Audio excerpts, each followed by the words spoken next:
Quem são os filhos de Deus de Gênesis? Graça e paz, irmãos, amigos e guerreiros em Cristo. Sejam todos bem-vindos ao canal.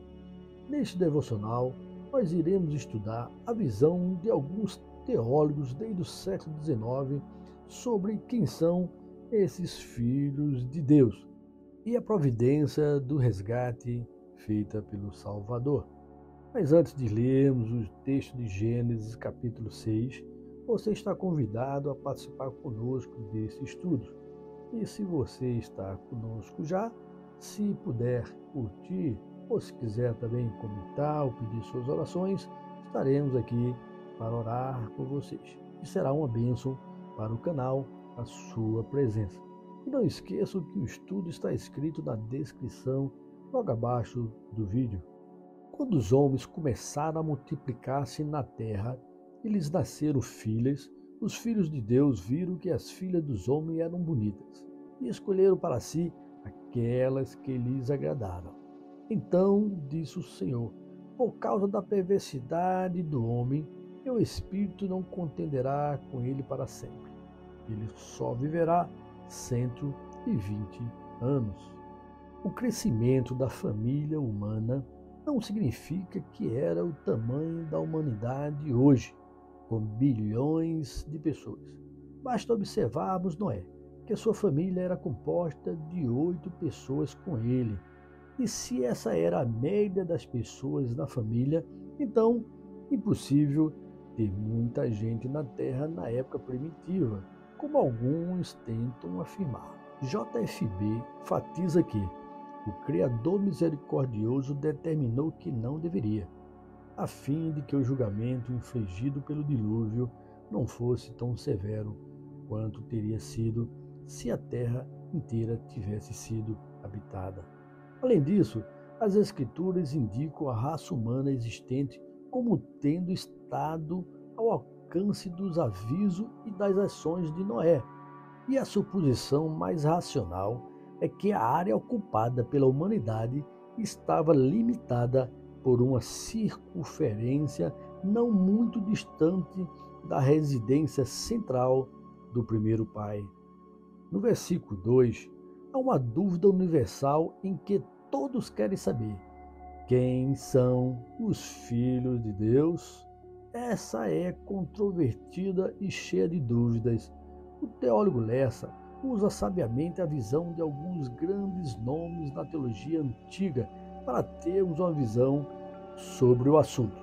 A primeira visão é a de Delitzsch, teólogo luterano alemão e hebraísta do século XIX.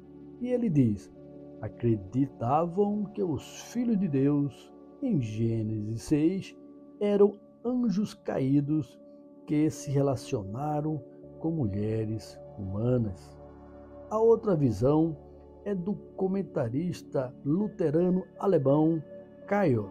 Ele argumenta que eram os descendentes fiéis de Sete que se casaram com mulheres ímpias de Caim.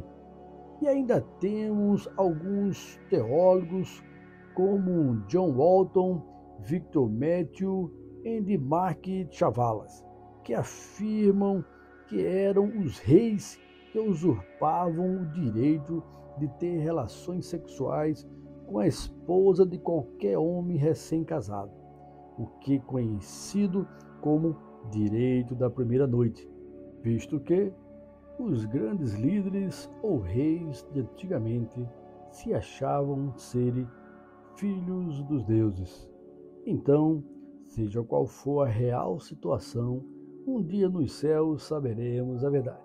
Mas o que sabemos é que essa fusão dos filhos de Deus com as filhas dos homens foi uma desobediência, não permitida por Deus o casamento ou união. Isso gerou a corrupção humana e, consequentemente, a deterioração da sociedade da época, e acarretou no futuro a destruição deste mal pelo dilúvio, e Cristo sendo profetizado para o resgate através dos remanescentes, os separados por Deus.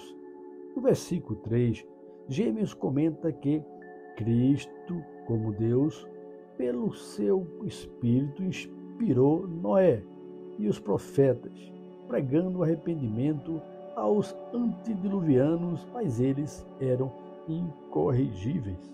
E ele continua: seus dias 120 anos.